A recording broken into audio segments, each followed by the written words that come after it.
Every year, this man lost around $2 billion. Not spent, not invested, lost. Rats ate it. Water got to it. It rotted in the walls of houses and rusted in holes in the ground, because there was so much of it in so many places that nobody could keep track. $2 billion a year, written off the way you and I write off a coffee we forgot on the roof of the car. He didn't flinch. He had an accountant whose actual job was to factor in how much cash the rats would destroy that quarter. He spent $2,500 a month on rubber bands, just to hold the stacks together. He was, at one point, one of the richest men on the entire planet, richer than men who ran countries. And he made every dollar of it before he turned 40, in a business that didn't exist at that scale until he built it. You think the money was the point.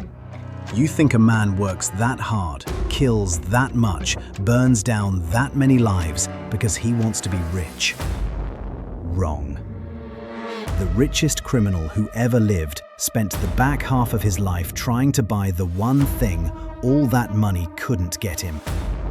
And the day he finally understood he was never going to get it was the day it all came apart.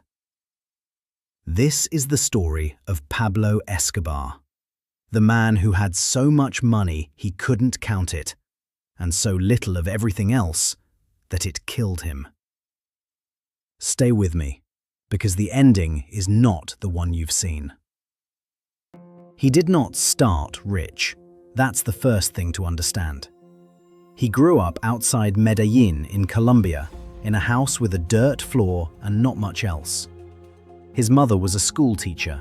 His father farmed. There's a story he told about being a boy with holes in his shoes, walking to school, actually deciding, like flipping a switch, that he would not be poor, that he would be rich by a certain age, or he'd put a gun to his own head. He said 30, some say 22. Either way, the kid meant it.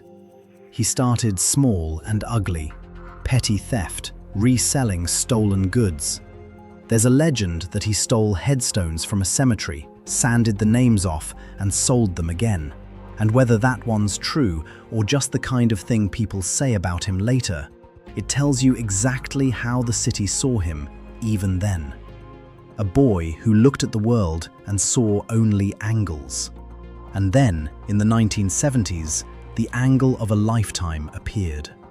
A white powder, cheap to produce in the mountains of South America and up north in the United States. An entire generation suddenly, desperately wanted it. The demand was bottomless, and it was brand new, and almost nobody had figured out how to move the product at scale across thousands of miles and an international border. Escobar figured it out. Not by being the most violent, though he would become that, by being the best organizer. He thought like a logistics executive. Routes, distribution, volume, redundancy. He treated an illegal product exactly the way a shipping magnate treats a legal one. And he scaled it until, at the peak, the operation he ran is estimated to have controlled around 80% of the cocaine entering America. 80%. One man's network. The money stopped being money at that point. It became a weather system. If you're into the real mechanics of how empires like this get built and how they always fall, do me one favor and hit subscribe. The next file in this series is a man who did all of this legally, and somehow it's worse. Subscribe so it finds you. Okay, back to the money. Here's where it gets hard to picture, so let me make it concrete. The cash came in faster than it could physically be handled. We're talking about an operation reportedly pulling in something on the order of hundreds of millions of dollars a week. And cash is heavy. Cash takes up space. $1 million in 20s weighs about 100 pounds and fills a duffel bag. Now, imagine that arriving by the truckload every day, with no bank on earth willing to legally take it. So they hid it. Everywhere. Inside the walls of safe houses. Buried in fields under the cover of night. Stuffed into the ceilings of farmhouses. And because cash that's buried in a Colombian field rots, it molds, it gets eaten, it dissolves in the wet ground, they simply accepted losing around 10% of it every year to decay. 10% of a fortune that size is around $2 billion. Gone. To rats and rain. And it was cheaper to lose it than to figure out where to put it. He built himself an estate called Hacienda Nápoles, thousands of acres with a private airstrip, sculptures, lakes, and a personal zoo. He imported elephants, giraffes, hippos. The hippos, by the way, are still there. They bred, they escaped. There are now wild descendants of Pablo Escobar's pet hippos roaming the Colombian countryside, decades after he died. That's the kind of wealth we're talking about. The kind that leaves a literal ecosystem behind. And in 1987, an American business magazine put him on its list of the richest people in the world. A poor kid from a dirt floor house, on the same list as the legitimate titans of the planet. He had won. By every number that he'd set out to chase as a boy with holes in his shoes, he had won completely. So why couldn't he stop? Because here's the part that made him truly dangerous. He didn't just want to be rich, he wanted to be loved. And for a while, he was. He poured money back into the poorest neighborhoods of Medellín. He built entire blocks of housing for families living in the garbage dumps and handed them the keys. He built soccer fields, lit them at night, and the kids who'd had nothing now had somewhere to play. There's a neighborhood in Medellín that to this day carries his name, built by his money, and there are still people there who will tell you he was a saint. They called him the Robin Hood of the poor. He loved that. He soaked it up. He even got himself elected, an alternate seat in the Colombian Congress. He wanted to be respectable. He wanted to walk into the halls of power not as a criminal, but as a statesman, a man of the people, maybe one day the president. The boy who decided he would not be poor now decided he would not be ordinary. He would be a hero. It's the same trick every one of these men runs. Feed the people with one hand, because the people who love you don't ask where the money comes from. The neighborhood that he housed would never, ever turn him in. The housing was the part everyone could see. There was another part. And I want to tell you about the moment the mask came all the way off. Because it's the moment Colombia stopped seeing a Robin Hood and started seeing what he actually was. It came down to two words he was famous for. Plata o plomo. Silver or lead. It was the choice he gave to everyone who stood in his way. A judge, a journalist, a police chief, a politician. You take the silver, the bribe, the suitcase of cash, more money than you'd make in 10 lifetimes, and you look the other way. Or you take the lead. There was no third option, and everyone knew there was no third option. And that knowledge alone bent an entire nation around him. Most took the silver. The ones who didn't, the honest judge, the journalist who kept writing, the candidate who refused to be bought, paid the price the country was forced to watch on the evening news. A justice minister, a newspaper editor, and a beloved presidential candidate, a man who promised to clean up the country, struck down at a campaign rally in front of a crowd. And when the government finally pushed back hard, Escobar didn't retreat. He declared war on his own country. A war of bombings and terror that killed people who had no part in any of it. Ordinary people in the wrong place on the wrong day. There was a stretch where Medellín was the most dangerous city on earth, and a generation of Colombians grew up to the sound of it. This is the part the legend leaves out. For every family he housed, there were families on the other side of the ledger, the invisible ones, the ones who don't get a neighborhood named after them. The soccer fields were real, so were the funerals. He was both at once, and the both at once is the whole truth of him.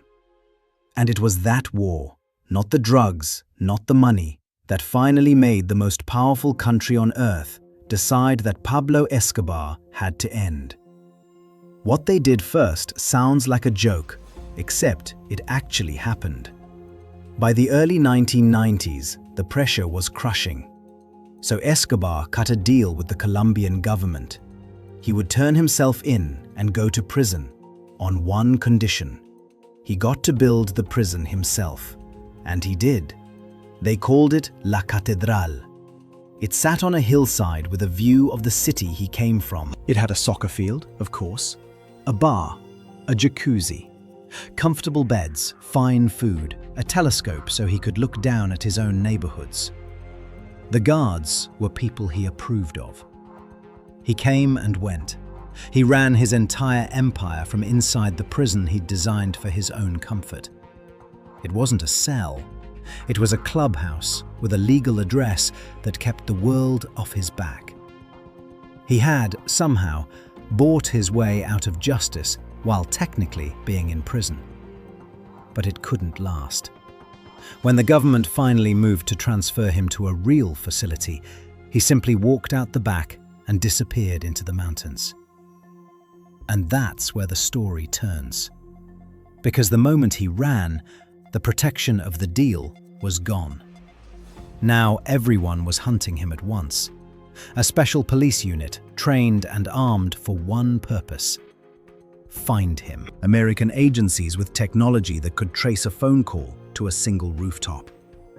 And this is the dark part.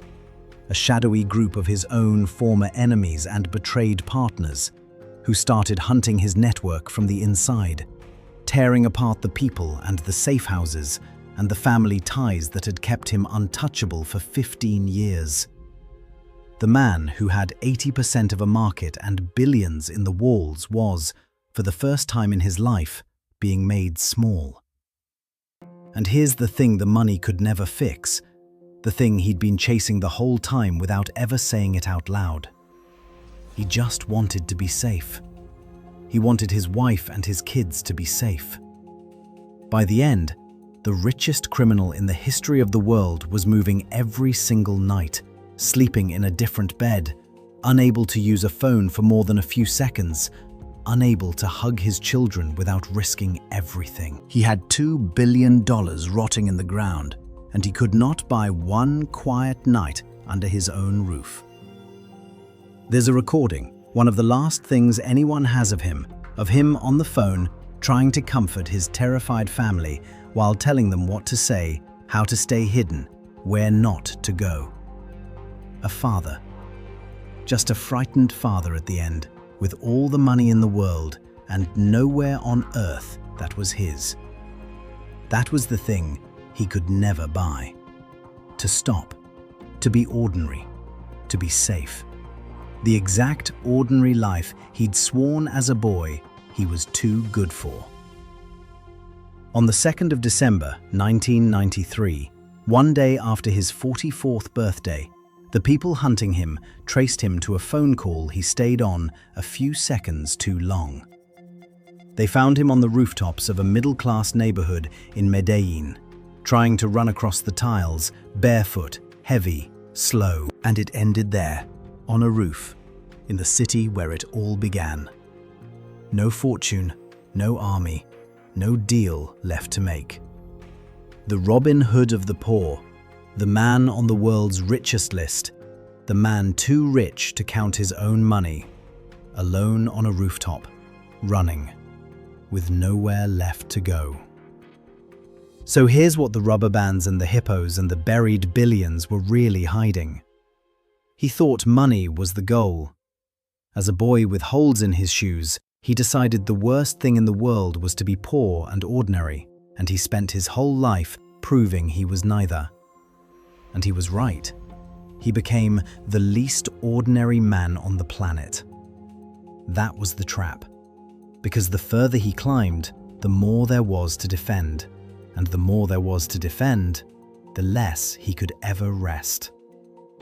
Every dollar bought him a new enemy. Every neighborhood that loved him bought him a government that wanted him gone.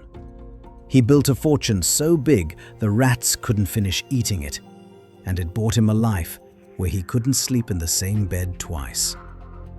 That's the thing nobody tells you about being too rich to count it. The money was never the prize. It was the price. And he paid it in the only currency that ever actually mattered. The quiet, ordinary, safe little life he'd thrown away at the start. The one he'd have given every last rotting dollar to get back at the end. He had $2 billion decaying in the walls, and not one of those dollars could buy him a single night where nobody was coming. If that hit you, 2 quick things before you go. Subscribe, because the next man in this series got just as rich, hurt just as many people, and never spent a single day running. He died comfortable and respected. And that might be the most disturbing story I'll ever